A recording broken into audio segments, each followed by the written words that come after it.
दोस्तों नमस्कार। पिछली कक्षाओं में हमने एक वृत्तिक क्षमतावान शिक्षक बनने के लिए किन किन कौशलों की आवश्यकता होती है, उन कौशलों के बारे में सामान्य जानकारी प्राप्त कर ली थी। हमने 10 कौशलों के बारे में देखा है। उनमें पहला है विषय वस्तु की अवधारणा। वृत्तिक क्षमतावान शिक्षक के लिए विषय वस्तु की जानकारी या विषय वस्तु की अवधारणा अनिवार्य विषय है। आज जमाना ऐसा हो गया है कि अनेकानेक जानकारी एक ही विषय के बारे में कई प्रकार की अवधारणाएं इंटरनेट द्वारा, गूगल द्वारा प्राप्त करने की संभावना अधिक है।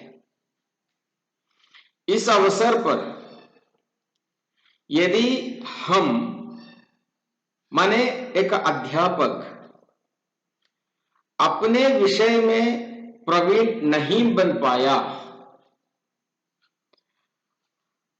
विषय की अवधारणा उसे अच्छी तरह नहीं हो पाया, तो अध्यापन की वो जो वृत्ति होती है उस वृत्ति में पिछड़ा बन जाने की संभावना है।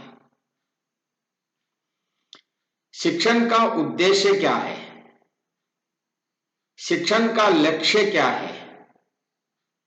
शिक्षण से जो ज्ञान छात्र को मिलना चाहिए, क्या वो ज्ञान छात्र को मिलता रहता है? उसके बारे में अच्छी तरह अवधारणा अध्यापकों को होनी चाहिए। अपने पेशे में कुशल बनने के लिए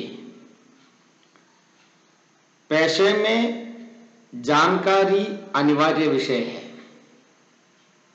केवल विषय की जानकारी नहीं, पेशे की जानकारी भी आवश्यक है, क्योंकि छात्र जो सीखता है, अध्यापक जो सिखाता है, वो छात्र के दैनिक जीवन से संबंधित हो, ताकि उसके अंदर विषय के प्रति रुझाव आ सके।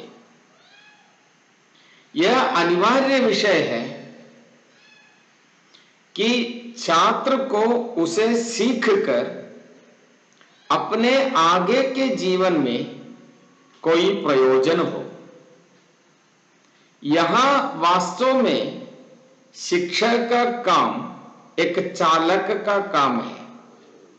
Teacher is a driver. लक्ष्य क्या है अध्यापक जानता है। छात्र लक्ष्य तक पहुंचने के लिए कक्षा रूपी बस में आ बैठा है। उसे लक्ष्य तक बिना किसी आपत्ति से पहुंचाना अध्यापक का काम है।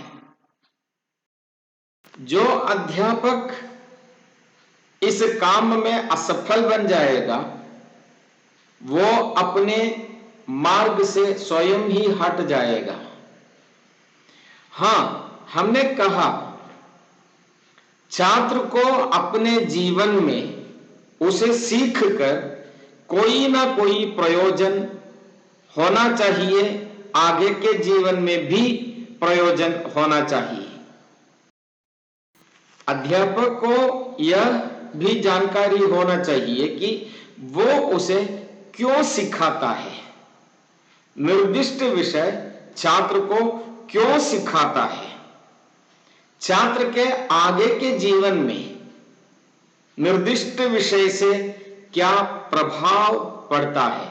हिंदी सीखने से केरल के विद्यालयों के छात्रों में क्या प्रयोजन होता है, सीखने से छात्र के जीवन में क्या प्रभाव पड़ता है, उसकी अवधारणा अध्यापकों को होनी चाहिए। इतना ही नहीं, खुले मन से विषय को अप्रोच करना अध्यापक का प्रथम दायित्व है। देखिए दोस्तों, हमने कई बार कहा है कि कोई भी विषय एक स्वतंत्र इकाई नहीं है। ऐसा समझना मूर्खता होगी कि भाषा को टेक्नोलॉजी से संबंध नहीं, फिजिक्स को बायोलॉजी से संबंध नहीं, मैथ्स को भाषा से संबंध नहीं। ऐसा समझना मूर्खता है। कोई भी विषय स्वतंत्र इकाई नहीं है। अतः अध्यापक को चाहिए कि विषयों के बीच में संबंध डाले। भिन्न भिन्न विषयों के बीच में संबंध डालने की ताकत, कुशलता अध्यापकों को चाहिए, तभी वो अध्यापक क्षमतावान अध्यापक अथवा प्रोफेशनल टीचर बन जाता है। अध्यापक इसकी पूर्व कल्पना करने में सक्षम होना चाहिए कि कक्षा में जाते समय किन किन प्रश्नों को होने की संभावना है, छात्रों के ओर से कौन सा छात्र कौन सा प्रश्न पूछेगा, इसकी परिकल्पना या पूर्व कल्पना अध्यापकों को होनी चाहिए। भाषा संबंधी विषयों में ऐसा भी होता है कि विषय लंबा होता है। कहानी हो, कविता हो, उपन्यास हो, लंबा होने की संभावना है। इसीलिए विषय को छोटे छोटे हिस्सों में बांटकर सिखाने की क्षमता अध्यापकों को होनी चाहिए। उसमें कौन सा भाग पहले सिखाएं, उसके बाद कौन सा भाग सिखाएं, इसकी भी उचित रूप से धारणा अध्यापकों को होनी चाहिए। विषय वस्तु को प्रस्तुत करते समय एक प्रकार का प्रवाह होना चाहिए, अर्थात कोई अड़चन नहीं हो। There should be no jerking। छात्र को यह कहीं भी अस्वाभाविक न लगे, उसी प्रकार प्रवाहमयी तरीके से सिखा देंगे तो वो प्रोफेशनलिज्म का एक स्टेप है। जिस अध्यापक की कक्षा प्रवाहमयी होती है वो कक्षा रुचिपूर्ण होती है। ऐसे अध्यापक प्रोफेशनल टीचर बनने के लिए योग्य बन जाते हैं।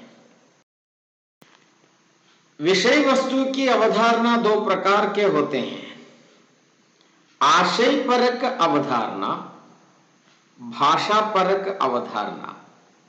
जैसे हम टीचिंग नोट लिखते समय आशय और अवधारणा, मूल्य, मनोभाव, कई बार हमने कक्षा में कहा भी है, निर्दिष्ट आशय से अवधारणा होती है, अवधारणा से एक मूल्य जन्मता है, वही मूल्य मनोभाव के लिए कारण बनता है।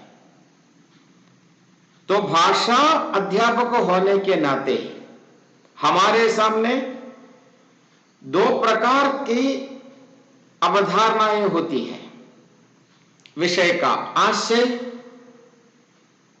विषय में प्रस्तावित भाषा, अर्थात आशय परक अवधारणा और भाषा परक अवधारणा।